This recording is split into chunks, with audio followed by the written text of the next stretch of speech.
Retour sur le plateau de TV Finance, il est 9h05 et avant de retrouver Mathieu Serronne, cette dernière information, sachez que le yen repart à la hausse après une possible intervention de la BOJ sur les marchés.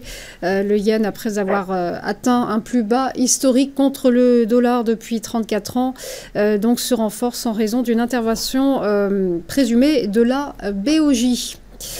Du côté du CAC 40, eh bien, c'est une ouverture en légère hausse. On va l'aborder avec vous. Mathieu Serronne, bonjour. Bonjour. Vous êtes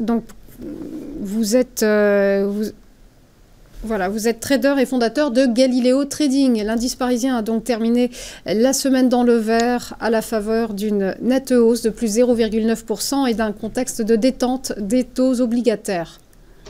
Oui, et des marchés qui restent assez nerveux. Sur le fond, on a une tendance haussière qui n'est pas remise en question, mais à court terme, on a une alternance de biais haussiers, biais baissiers, au gré des données économiques, au gré des résultats d'entreprise. Et il y en a encore une ribambelle cette semaine, je reviendrai dessus après.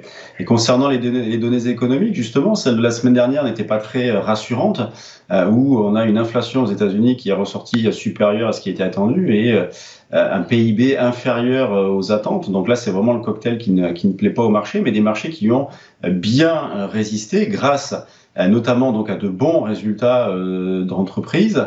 Environ un tiers des sociétés européennes ont publié leur chiffre d'affaires pour le premier trimestre, la moitié aux États-Unis. Et ce qui ressort, c'est que ces résultats, hormis quelques accros, et je pense notamment aux États-Unis à Facebook et puis en France à Kering, hormis quelques accros, eh bien ces résultats sont de bonne facture, ils sont solides. Cette semaine, on va avoir de grosses publications aussi, et notamment Amazon et Apple.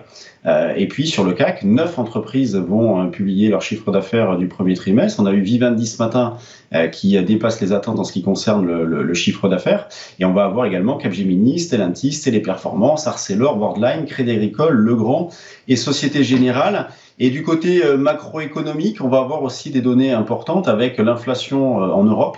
Donc on va voir si on est dans la lignée des États-Unis ou non. Donc inflation en Europe en ce début de semaine. Et puis vendredi, les chiffres de l'emploi aux États-Unis. Puis en milieu de semaine, mercredi soir, le discours très attendu de Jérôme Powell. Si on n'attend pas grand-chose en ce qui concerne les taux, eh bien le discours, lui, va être attendu pour avoir des petites indications sur la suite. Alors comment aborder les marchés dans la période actuelle ? Eh bien, comme je disais tout à l'heure, sur le fond, ça reste haussier, et puis à court terme, on a une phase de grande nervosité. Donc, on a des billets haussiers, des billets baissiers. Alors d'ailleurs, on a plutôt un billet haussier en cours avec la reprise amorcée depuis jeudi en fin de journée. Un CAC qui, ce matin, faisait un petit plus haut à l'ouverture à 8 heures, un plus haut sur une très courte période. Il est revenu sur les plus hauts précédents, mais par rapport à la veille, à l'avant-veille, on était sur des plus hauts. Donc, moi, je travaille les deux sens dans cette phase-là, en travaillant aussi bien à l'achat qu'à la vente, avec un achat pour ce début de séance que j'avais positionné autour des 8045, donc sur repli, une vente vers 8100, éventuellement 8125. Donc là, c'est les deux niveaux que je vais surveiller, considérant que si on franchit 8125, on aurait en plus une petite amélioration, dans la mesure où précédemment, on s'était arrêté sous cette zone-là, donc au-dessus de 8125, une amélioration. Et ce que je fais également beaucoup, c'est j'interviens sur les options en profitant de repli pour acheter des calls, considérant justement que dans cette tendance de fond qui est haussière, je cherche à avoir une position structurellement acheteuse. Eh bien, je profite de repli pour acheter des calls avec des deltas de 0,2, 0,3 par exemple sur une échéance assez proche, en l'occurrence le mois de mai. Et puis je m'appuie dessus pour travailler sur le futur et accumuler quelques écarts, plutôt à la vente d'ailleurs, mais avec un déséquilibre au niveau des quantités pour justement essayer de capter des morceaux de mouvement. Alors plutôt à la vente dans la mesure d'une position structurellement acheteuse, en attendant que les marchés, justement, pendant que le CAC sorte un petit peu de cette zone-là, 7009, on va dire 8250, même si je pense que si on en sort par le haut ou par le bas, ça ne changera pas grand-chose.